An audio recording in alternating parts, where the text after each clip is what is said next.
kasih kepada teman-teman semua yang sudah menyempatkan hadir pada diskusi kita pada hari ini. Nah, sebelumnya kenalin aku Tabina sebagai moderator pada diskusi kita hari ini. Sama di sini ada Suci sebagai notulen, ada Sarah dan Tata sebagai partisipan pada diskusi kita hari ini. Nah, biar sama-sama enak, kita boleh kenalan dulu dari teman-teman semuanya. Kenal namanya, jurusannya, asalnya, boleh? Dari siapa dulu? Dari sini dulu kali ya. Perkenalkan, nama saya Nabila dari jurusan Matematika IPA. Lanjut, mereka perkenalkan, nama aku Nazalian Fadli dari Psikologi. Baik Kak, perkenalkan, aku Nisri Nazalia Asyifa dari jurusan Matematika IPA. Baik Kak, perkenalkan, nama aku Nanda Putri Rihana dari Matematika IPA. Terima kasih ya. Jadi hari ini kita akan melakukan LGD, yaitu LGD ini tuh pengumpulan data melalui interaksi kelompok. Jadi anggota kelompok kita nanti akan berdiskusi tentang suatu topik. Nah, topik kita pada hari ini tuh adalah stres akademik. Nah, sebelumnya teman-teman ada yang udah pernah mendengar atau udah tahu belum tentang stres akademik ini? Belum. Oke. Karena belum tahu ya, jadi mungkin aku jelasin sedikit. Jadi stres akademik ini kondisi yang sering dialami oleh mahasiswa. Jadi kondisi ini kondisi yang merespon tuntutan akademik dengan emosi atau perilaku negatif. Jadi kayak tuntutan akademiknya itu tuntutan akademik yang menyebabkan stres akademik. Jadi faktor-faktornya tuh beda-beda, kayak dari mungkin banyaknya tugas atau dari tuntutan keluarga, dari lingkungan yang nggak mensupport atau teman-teman yang kurang enak, terus persaingan sama teman-teman. Jadi itu faktor-faktor yang menyebabkan kita bisa mengalami stres akademik gitu. Kalau misalnya kayak atau contohnya kayak di maba ya, mungkin bisa mengalami stres akademik karena faktor perubahan lingkungan yang signifikan nih antara dari sekolah sama ke kuliah tuh kan kayak jauh banget ya perbedaannya, kayak tugas atau teman-temannya, lingkungannya. Apalagi kalau teman-teman dari luar daerah ya, pasti kayak culture-nya beda-beda gitu. Jadi atau mungkin kurang support jauh dari keluarga, itu kan bisa buat stres akademik ya. Sebelum kita mulai, apakah ada yang mau ditanya ini tentang stres akademik biar sama-sama enak nanti ngobrolnya?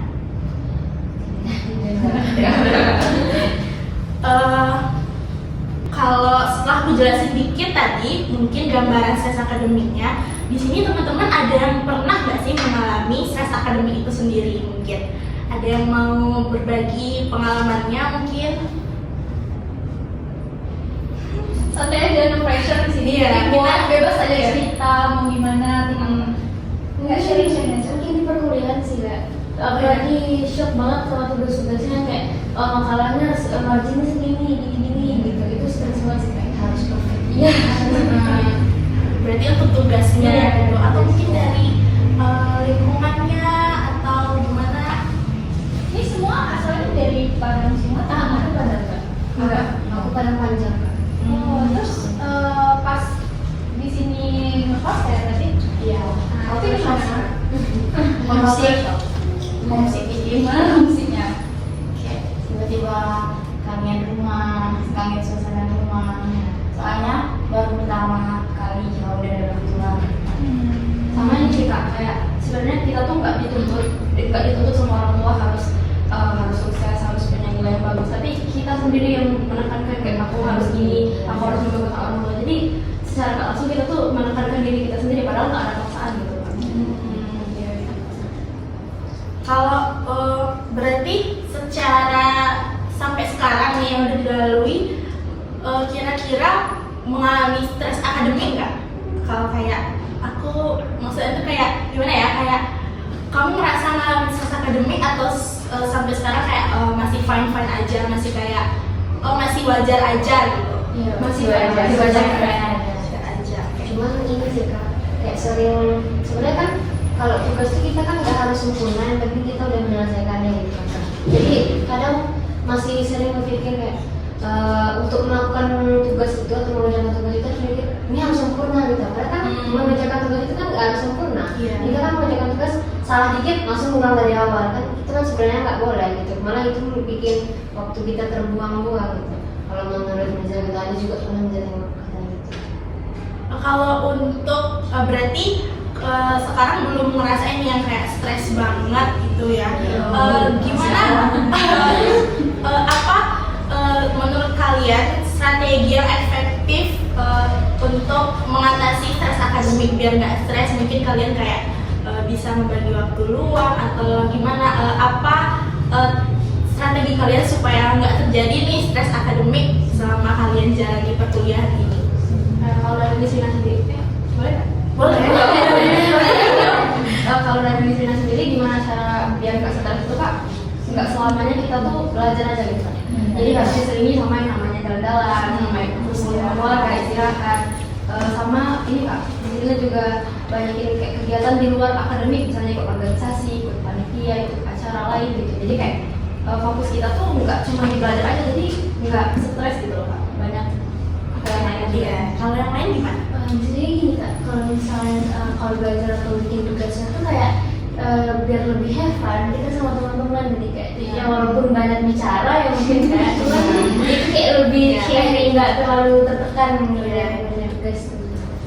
Kalau tadi Miss Rina ya, kan tadi ada bilang kalau kayak kegiatan lain, gimana cara ngebagi waktunya kayak yang mana yang lebih prioritas? Kadang kan ada kayak di waktu bersamaan harus menjadi tugas atau organisasi atau kegiatan lain. Jadi gimana cara kamu untuk ngatur waktunya gitu? Oke. Jadi selama ini kan di sini memang sering ikut kegiatan gitu kak, dari SMA juga. Jadi cara ngebagi waktunya itu ya kita lihat mana kegiatan yang memang sama, yang istilahnya kita harus fokus sama kegiatan yang memang sama dengan tujuan kita gitu kan. Misalnya di sini kedepannya pengen nih ikut lomba KTI misalnya. Jadi ikut kegiatan yang memang khusus itu aja. Jadi kegiatan yang lain jangan ikut-ikutan teman atau ikut-ikutan kayak diajak-ajak sama hati, itu enggak. Kayak kita tuh fokus sama kegiatan atau acara yang memang membangun diri kita, membangun value kita. Jadi salah satunya adalah dengan fokus kita, dengan fokus kita Iya, dulu ya, jadi fokus kita dulu mau kemana gitu kan. dan kapasitas sendiri kita Iya, juga. jadi enggak terombang-ambing ke sana sini kayak distract. Yang lain juga ada nggak ya kegiatan kepanitiaan? Kalau Mirza sendiri belum kak, karena Mirza kan kalau dulu di SMA juga ikut rajin organisasi dan segala macamnya gitu kan kak. Jadi kalau untuk kuliah ini atau semester satu ini Mirza perlu adaptasi dulu gitu kak. Mirza adaptasi dulu sama dosen-dosennya gimana, tugas-tugasnya gimana. Jadi Mirza amati dulu gitu. Terus nanti gimana nilai Mirza semester ini. Kalau misalnya nilai Mirza semester ini lumayan baik atau cukup baik dan segala macamnya, baru nanti pas semester 2 atau semester 3 selanjutnya baru Mirza sibukkan diri Mirza. Jadi bisalah Mirza untuk bagi waktu tentang tugas dan juga kepanitiaan organisasi dan segala macam. Jadi intinya bisa membagi waktu biar efektif gitu ya. Kalau tadi ada yang ngomong kalau pentingnya dukungan keluarga. Jadi dukungan sosial itu kan penting banget ya untuk apalagi anak rantau dan jauh dari keluarganya. Di antara dukungan keluarga, teman, itu tuh yang paling berpengaruh ke kamu seperti apa, kayak dukungan yang seperti apa yang mempengaruhi perkuliahan kamu gitu, yang bikin semangat tuh dari keluarga, teman, dukungannya tuh seperti apa? Boleh, ayo. Mungkin yang tidak secara terang-terangan ngasih kayak semangat ya, cuma kayak kamu mau masuk organisasi ini ya udah ambil gitu, kalau kamu suka itu ambil gitu. Itu kan termasuk support yang kayak mengukur apapun kita gitu kan. Nah, jadi itu udah termasuk kayak kalau misalnya kita didatangi tanpa dilarang-larang dan dituntut pun itu mungkin udah termasuk support dan ya dukungan. Jadi menurut kamu kalau misalnya dukungan atau support itu adalah bentuk dengan validasi validasi apa yang kamu lakukan. Betul. Kalau dari Misrina sendiri kan dulu temannya juga memang gak terlalu banyak. Jadi untuk support dari teman itu mungkin gak terlalu berpengaruh, tapi lebih ke support dari kedua orang tua kak. Jadi kalau misalnya ada hari-hari berat, ya kan kak, misalnya tugas atau apa lah ya kak, pokoknya harus banget nelpon orang tua, cerita semuanya. Karena kalau dengan setelah cerita sama orang tua itu gimana pun hari yang berat itu langsung lega gitu kak. Apalagi kalau misalnya kayak misalnya ngabarin, misalnya ayah lagi di sini, bunda ada lagi di sini, misalnya gitu kan kak. pasti nanti tuh dibalas bentuknya semangat ya anak muda ya kan. Dan affirmation word of affirmation kayak gitu tuh ngebuat kita tuh semangat nih menjalani hari meskipun hari-hari itu berat gitu kan. Ngomongin hari-hari berat nih di jangkauan maba ini selama kalian kuliah, titik terberat kalian menurut kalian itu apa? Kayak selama berapa ya? Udah berapa sih? Udah hampir 4 bulan ya? dari Pokoknya sejauh ini merasa titik terberatnya itu kapan? Saat apa? Karena apa gitu? kalau sebagai maba psikologi belum ada kak jujur. Oh iya belum ada ya? Belum ada kak. Jadi masih fine-fine aja. Mungkin kalau dari Nirina sendiri titik terberatnya ya waktu ikut organisasi, ikut kegiatan sama waktu belajar karena Nirina itu yang kayak Nirina bilang di awal tadi selalu menuntut diri ini harus perfect, harus bagus karena kayak menekan diri sendiri harus semuanya tuh harus bagus gitu. Jadi ketika nggak sesuai sama ekspektasi, nggak sesuai sama harapan, rasanya kayak kecewa gitu loh kak. Dan pada saat hari itu tuh kayak rasanya semuanya jadi berat gitu kak. Oh iya. Kalau kayak kadang nih kalau lagi kayak anggap aja kayak titik terendah tadi ya, mungkin kalian pernah ngerasa ke pengaruhnya mungkin ke fisik dan mental kalian, kayak lagi banyak tugas mungkin jadi sakit kepala atau jadi itu apa namanya kayak lagi apa misalnya nih lagi di titik terberat, terus kalian pernah apa pengaruhnya dampaknya sampai berpengaruh nggak ke fisik atau mental kalian? Kalau fisik mungkin lebih ke sakit aja nih kak. Nggak ada yang paling badan itu jadi sakit ya. Terus kalau obatnya ya harus dibuat itu Yang penting istirahat dulu sebentar. Iya ya. Gas kalian tuh sampai begadang-gadang nggak sih matematika susah? ada Laporan kita ada? kalau itu laporan belum ada cuman tugas satu kak ya satu soal itu pasti banyak cabangnya gitu kak dan panjang banget jawabannya. Kita kan pernah nih sampai nangis ngerjain tugas, kalian sampai kayak nangis Iya pernah. Sering kak karena beberapa matematika nih kalau yang sekarang memang masih dasar, cuman bahasanya itu diperumit sama dosen jadi kita pusing banget ngerjakan tugasnya. Mungkin itu lama-kelamaan bisa jadi stres akademik ya. Tuntutan tugas yang semakin banyak gitu kan. Tapi gimana sih cara kalian adaptasinya? Pasti kan beda banget kan mekanisme dari SMA ke kuliah itu dengan tugas tadi yang kalian bilang berbeda dan diperumit bahasa segala macam. Gimana sih dari kalian beradaptasi secara positifnya gitu? Karena kan namanya masih fine-fine aja dari kalian. Jadi gimana itu beradaptasi? Kalau adaptasinya ini kan mengafirmasi diri, ngomong-ngomong kayak LOA, apa sih dua artinya LOA itu? Law of affirmation. Iya gitu kak. Sering juga di TikTok itu, jadi aku bisa gitu. Sering bilang gitu. Karena kan satu lagi ya sugesti. Karena kan kalau di Islam kan juga kayak gitu. Kita harus ngomong yang baik-baik karena Allah akan mengabulkan apa yang kita ngomongin yang baik-baik. Kalau misalnya ya Allah susahnya, ya pasti bakal susah. Gitu. Jadi kalau dari prestasinya positif. Iya. Jadi kayak misalnya kalau ketemu dosen pun kalau misalnya ada tugas yang harus kita menemui dosen, pasti dosen itu ada aja gitu kan. Pasti bisa gitu. Kalau misalnya dosen marah itu wajar karena dosen itu mau mendisiplinkan kita bisa gitu. Jadi nanti kira-kira positif, pokoknya harus positif terus gitu. Oke, kalau yang lain mungkin sama ya. Kurang lebih sama ya. Kalau pertemanan gimana? Pas dari SMA ke kuliah kan lingkungan baru tuh, nggak semuanya teman-teman yang dulu satu sekolah ketemu lagi, itu gimana? Cara kalian bisa catch up dengan yang lain? gimana ya tiba-tiba datang aja kayak mengalir aja betul. Ada ketakutan nggak sih pertama kali pas? Ada ya. Orang banyak bilang gini, pertemanan kuliah itu susah dia. Iya, Persaingan ya kayak gitu. Kayaknya semua maba tuh korban omongan iya. Kalau TikTok berarti banyak. Tapi tidak ternyata Kak. bukan Tidak seburuk iya, itu tidak ya. seburuk itu. Atau mungkin ini karena masih awal. Iya. Soalnya banyak kan kayak ngomong nanti awal-awal banyak temennya, lama-lama makin sedikit Iya, gitu. Kalian percaya gitu nggak? Enggak.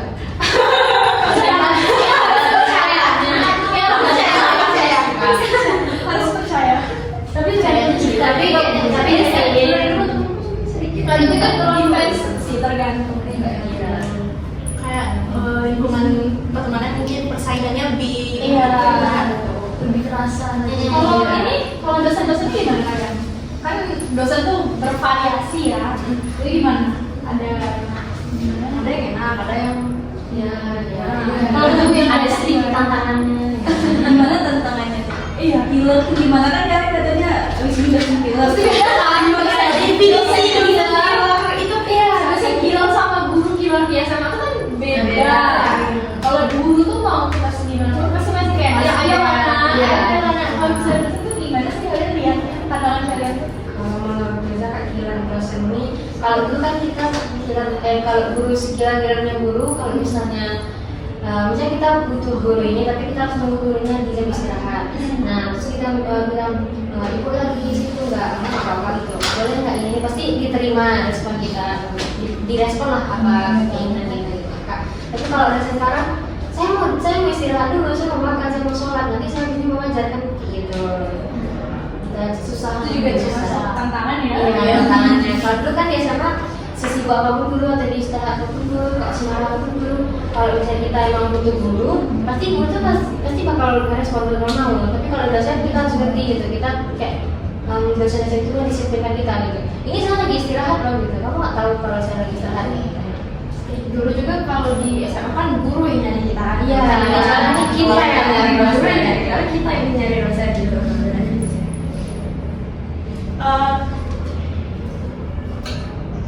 Kalian ada dosen PA gitu nggak? Ada. Benar nggak dosen PA itu kayak nyaranin kalau ada stres? Jadi kan belum kayak Temuannya PA belum. Ya, ada beberapa yang belum ya.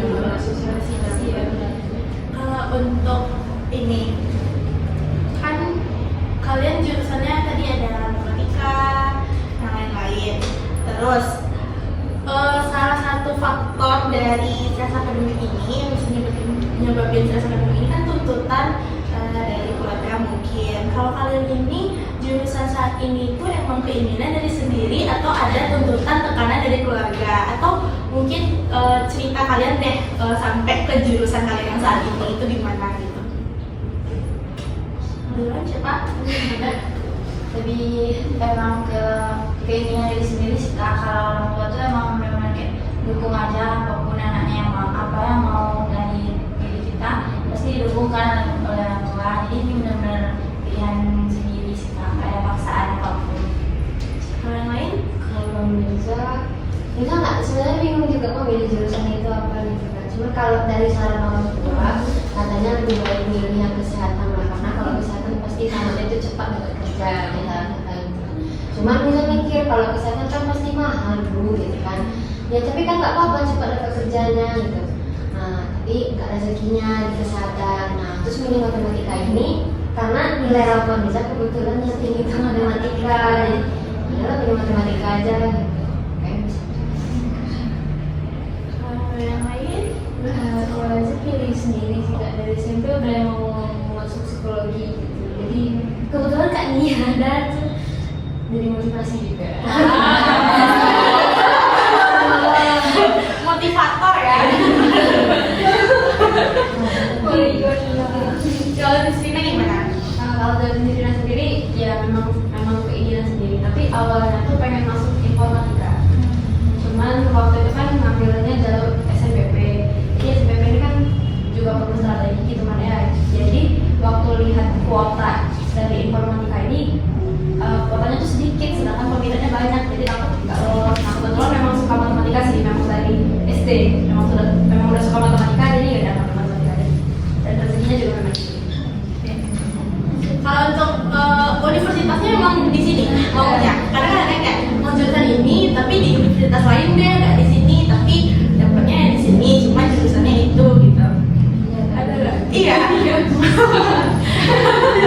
Maunya di mana nih? Itu kan mau ngambil UPI Bandung. Oh, tapi kayak udah satu banget. Tapi nyoba, tapi nyoba. Oh enggak. Oke. Oh. Guru BK bilang nggak bisa ini, udah UMP aja gitu. Ya udah. Kalau yang lain? Kalau Mirza karena mungkin sekolah Mirza masih baru-baru, memang sekolah Mirza udah lama, cuman untuk prestasi dan apa namanya yang lulusan kesini dan kesana itu masih sedikit, paling ke IPB. Nah, cuman kalau Mirza juga nggak boleh ke luar Jawa gitu kan, ke luar Sumatera lah kayaknya. Jadi makanya Mirza pilih IPB. Tapi ada juga hikmahnya karena Mirza juga sebenarnya nggak kuat jauh dari orang tua dalam IPK gitu. Sama satu lagi kalau ekonomi juga di luar Sumatera kan lebih mahal lagi. Iya. Jadi ya daripada membebankan orang tua dengan ekonomi lebih baik sih. Kan sama aja. Kalau untuk sekarang kan tadi kalian ngomongnya belum mungkin merasakan stres akademik ya.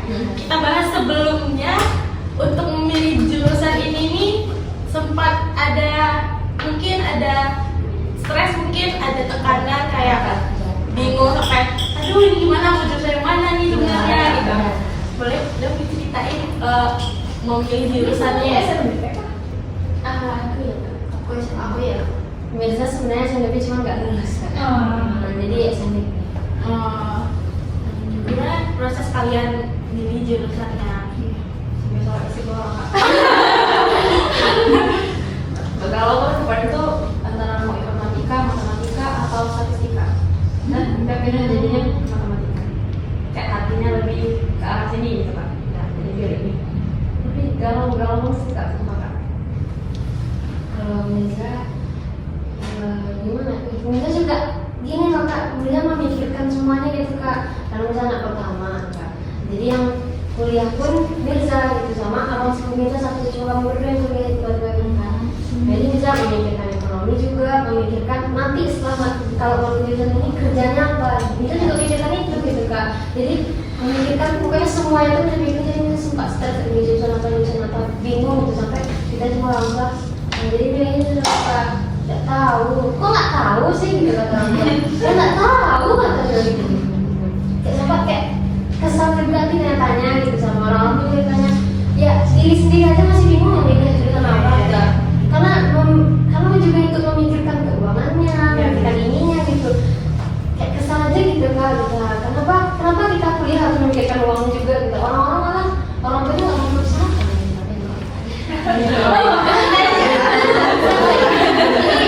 Kayak dia nggak nah, jadi ada juga sedikit kesalnya gitu. Kenapa kuliahnya? Aku harus memikirkan juga ini gitu. Iya, makanya sempat stres dan bingung juga jurusan apa ya nanti UKT-nya mahal terus ini nanti kalau nggak kuliah nggak bisa, kalau nggak kuliah pasti pikiran nggak main aja nggak mau kuliah lagi. Nah, pokoknya aku harus kuliah tapi jurusannya tuh nanti menjamin pekerjaan nggak gitu. Terus tiba-tiba langsung lihat TikTok gitu kata-kata rezeki kita tuh udah diatur sama Allah gitu. Jadi kayak udah rezeki pasti udah diatur sama Allah, jadi jalanin aja dan berusaha. Iya benar juga. Kan emang mau jurusan ini. Nah setelah sudah masuk ke dalam jurusan itu, apakah ada yang merasa salah jurusan? Kayak setelah ternyata nggak seenak ini yang aku pikirin kayak kirain enak, ternyata nggak enak gitu. Ada nggak yang merasa kayak kayak salah dia gitu kayak kayak bukan di sini deh harusnya gitu? Ada. Tapi memang kalau kita pikir-pikir lagi kan Kak, semua jurusan kan memang ada susahnya, ada enaknya.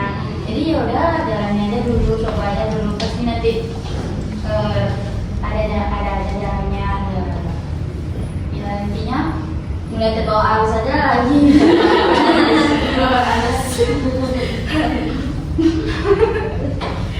Oke. Kalau untuk yang lain ada nggak? Nggak, cocok aja. Mesti udah oke fix di sini ya gitu. Kalau menurut kalian, tadi kan udah ada gambaran stres akademik sedikit. Kalau menurut kalian, stres akademik ini penting nggak sih untuk kita ketahui gitu? Kayak kadang kan aku nggak sadar kalau ternyata selama ini stres akademik gitu. Kalau menurut kalian penting nggak pembahasan stres akademik ini?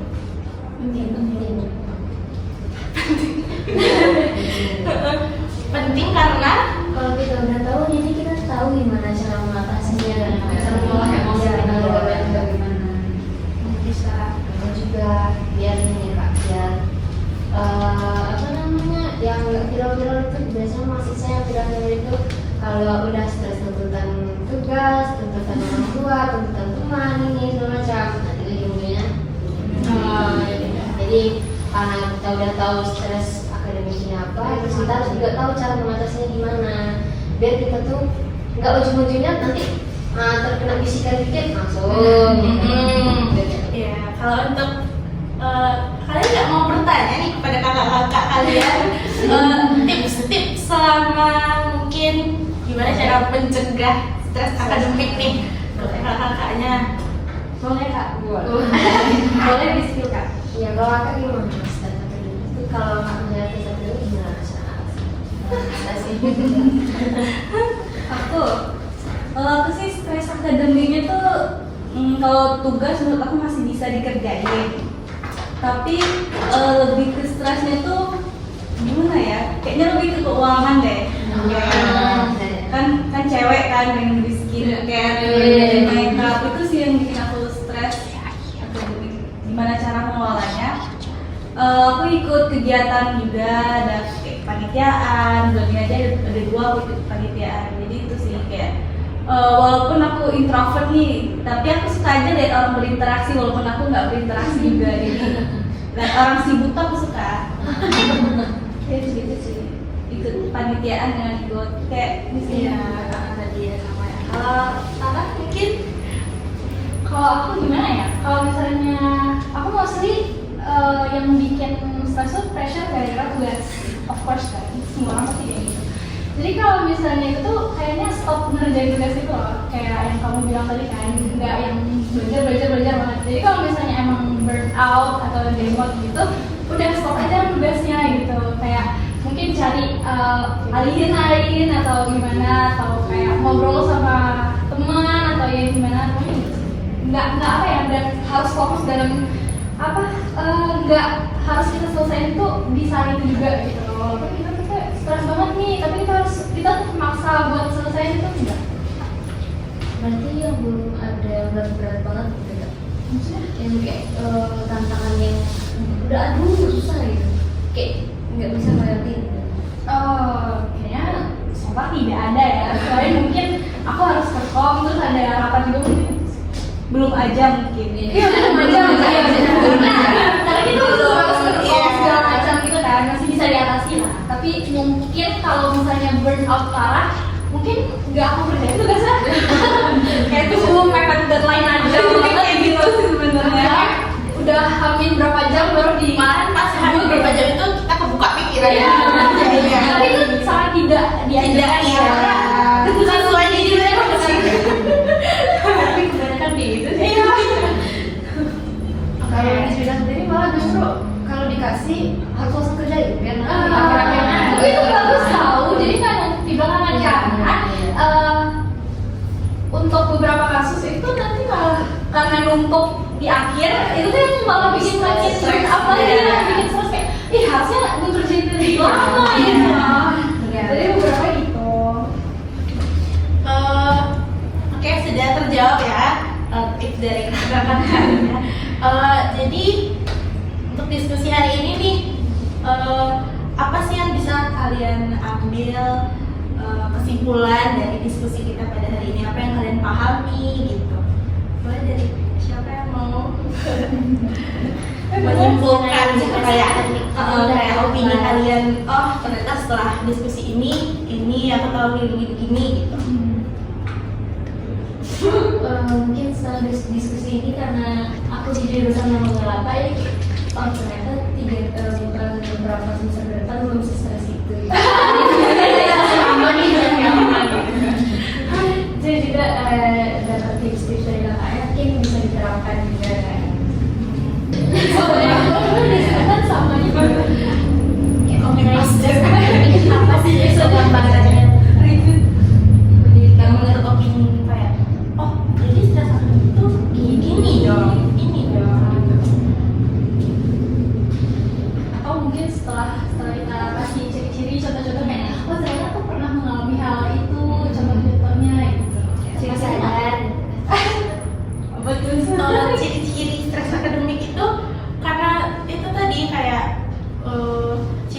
tadi kayak jadi ke nggak mau itu loh, kayak adanya mengganggu sehari-hari gitu. Kalau kamu stres, titik stresnya itu di saat kegiatan kamu sehari-hari udah terganggu gitu, kayak sampai udah nggak makan, sampai kayak nggak tidur, pokoknya memperburuk kondisi kamu sehari-hari deh gitu.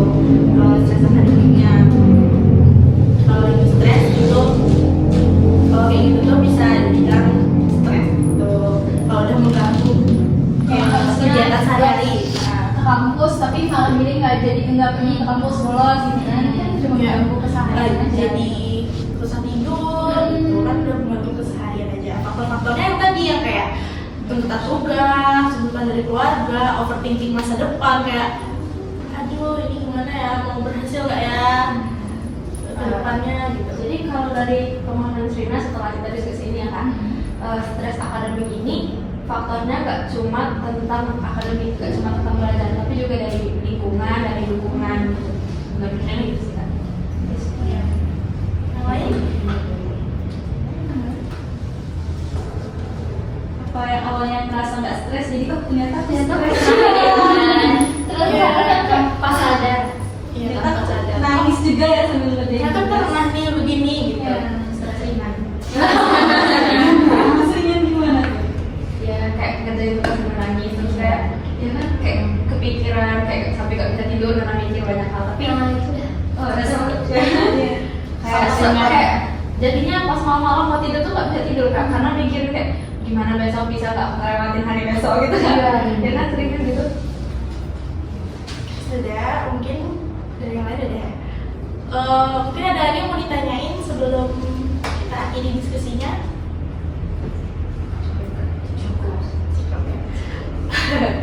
Oke, jadi mungkin kesimpulannya dari diskusi kita ini, kalau aku dengar dari cerita kalian tadi, katanya kan belum mengalami nih awalnya katanya. Terus setelah kita bahas-bahas dan dengar cerita dari kalian tadi, itu tuh sudah termasuk ke dalam faktor penyebab stres akademik nih. Jadi tergantung kalian mengontrolnya gimana. Kalau kalian jadi jadi meresponnya dengan semakin negatif ya, jadi kan kalian jadi akhirnya bisa menyebabkan stres akademik tadi gitu. Terus juga dan stres akademik ini faktornya berbeda-beda, penyebabnya tergantung dari pengalaman kita masing-masing ya. Kalau misalnya dari maba itu gimana, dari kakak-kakak semester 3 itu gimana, jadi berbeda-beda lah setiap faktornya berdasarkan pengalamannya gitu. Oke, itu aja sih kalau dari aku ya. Mungkin nggak ada yang mau ditanya lagi, benar? Oke, makasih ya semuanya sekali lagi udah datang menyempatkan waktu, ini sangat berharga loh. Makasih banget untuk bisa datang hari ini meluangkan waktunya.